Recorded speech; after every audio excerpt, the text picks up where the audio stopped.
and welcome to another one of Demonic Top's videos. This time it's going to be on my favorite Bloodborne bosses. This does include DLC and the Chalice. I'm once again your host, a demonic wizard, a demonic shadow for literally everything else, and unfortunately I'm forced to use my YouTube videos to actually make this tops, but this is more on necessarily what the content of the video, not necessarily the quality of the video. So once again, I do apologize for that. But moving on. First up, we have Bloodborne, of course, Shadow of Yama bosses.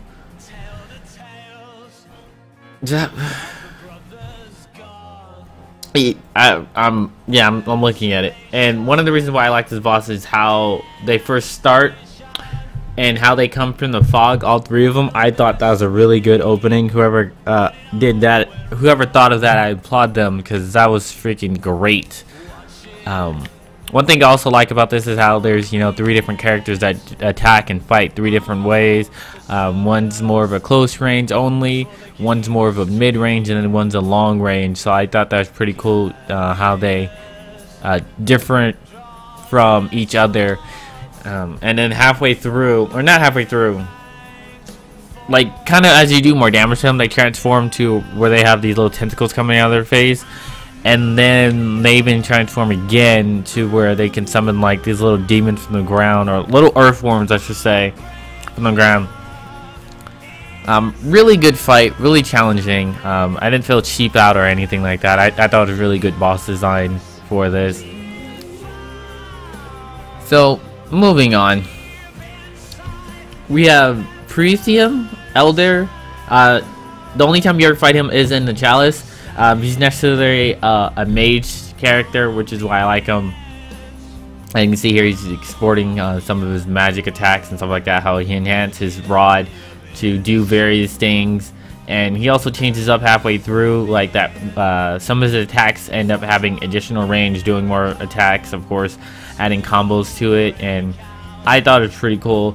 He's pretty slow, being an older one, but he uses power to teleport to, make that distance between you and him, and so he can like cast his longer ranges of spell. I thought you fight him twice in the Chalice, and I thought he was really cool. Just as a boss design and like his attacks and everything like that, and how he kind of reminds me of like Yoda, has he's all slow paced, and then when he's doing his attack, he gets all fast and shit like that. The thing that I find ironic about this video and why I like is that we actually ended up killing each other, and it was a double KO. It still counted for me because he still died, even though I died too. But I thought that was kind of cool because I forgot how. I know not forgot how, but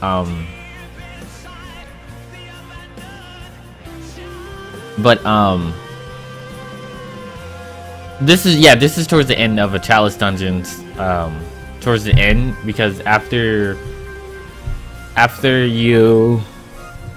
because the Chalice dungeon has 3 floors and then, or 4 floors, and when you get to the end, there's like this boss at the end, which once again was him.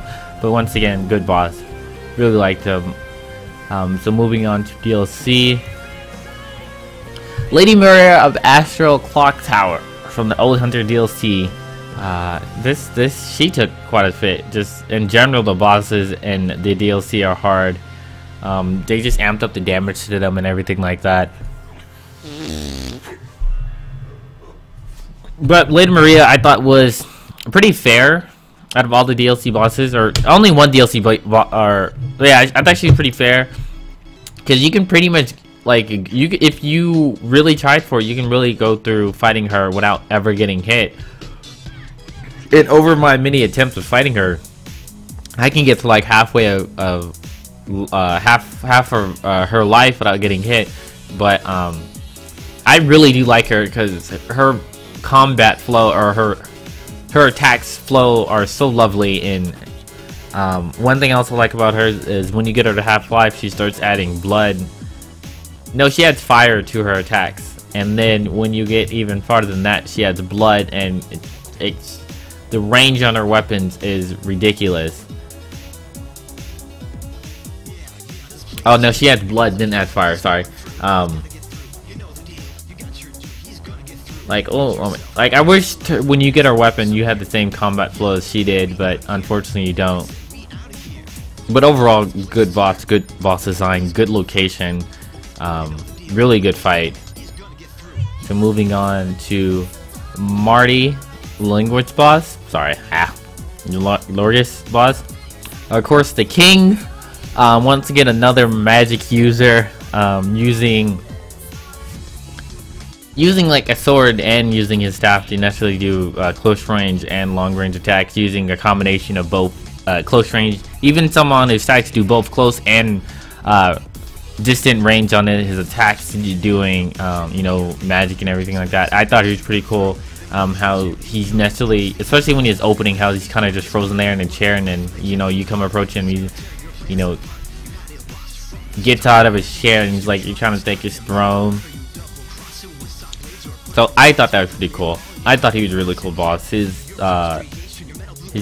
artwork, his design, his combat flow, his attacks. He's also challenging too, and he's relatively easy once you find out you can parry him, and you can parry like most of his attacks. He becomes relatively easy.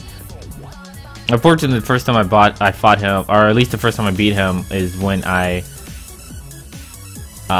was summoned. I was co-oping, as I was trying to. He's one of the few I tried different. I tried a lot of different things, not necessarily trying the same thing multiple times until it eventually worked. But I'm talking about like I tried many different strategies of fighting him. So I thought he was pretty cool, fighting on the rooftop with his freaking scythe, which I wish was a weapon, but you know, whatever. Of course, number one, favorite boss, Lawrence, the first vicar.